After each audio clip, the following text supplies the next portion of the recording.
to 2050. The world's population has grown to 9 billion. That's 2 billion more people added to the planet over the last 40 years.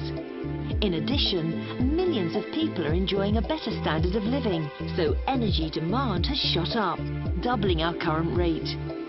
At the same time, scientists believe that CO2 emissions will need to be halved to avoid serious climate change. What's shaping that future? Millions of people across the developing world are improving their quality of life. They're buying their first fridge, computer or car. If we all continue to use energy the way we do today, energy demand by 2050 could rise by even more, perhaps as much as 3 times the current rate. Shell scenario planners think a big gap between energy supply and demand could emerge. That gap will have to be closed, either by demand being forced down, or supply being ramped up, or some mix of both. But just how that will happen is uncertain. So, the world will face a zone of uncertainty. We will have to draw on many different sources of energy to meet our needs. By 2050, a third of the global energy mix could come from renewables. Fossil fuels and nuclear power are likely to make up the rest. The future will also call for greater energy efficiency and more lower CO2 options. How is Shell responding? The challenge is a big one, which the world will have to tackle together. At Shell, we are working with partners to deliver more energy, investing heavily over the next few years to develop new sources of oil and gas. We are producing more natural gas, which represents cleaner energy, as it emits up to 70% less carbon dioxide than coal in power plants. We are developing smarter energy through products and services that help our customers get the most out of the energy they use, boosting efficiency and cutting their CO2 emissions. Innovation from Shell, helping meet the world's growing energy needs in a responsible way. 2000 to 2009. It was the warmest decade on modern record. How do we know? It's what we do.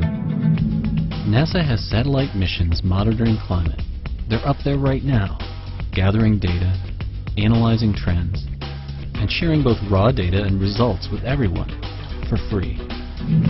Why are temperatures rising? Why aren't changes the same everywhere? How are humans contributing to climate change? What changes are already occurring today? Find out for yourself. Our warming world at nasa.gov.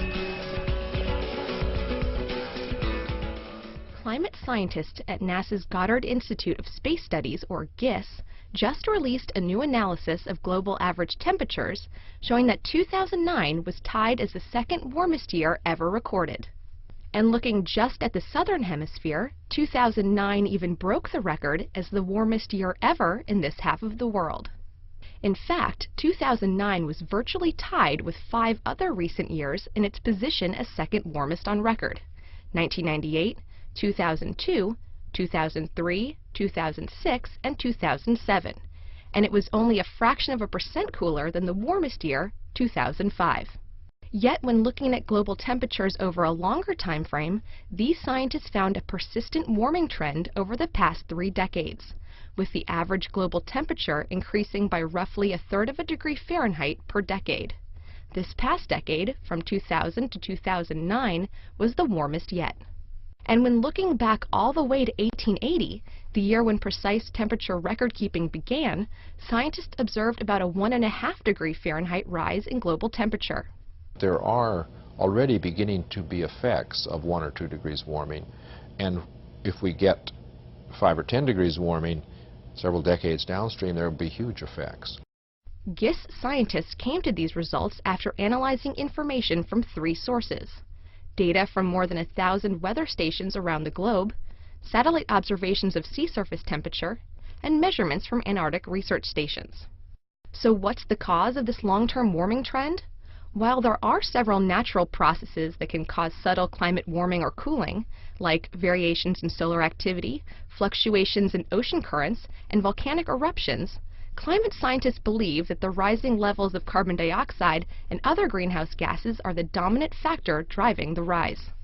If we want to limit climate change and keep it under an additional 1 degree Celsius or 2 degrees Fahrenheit, we would need to begin to decrease the CO2 emissions gradually so that by the end of the century, CO2 stopped increasing.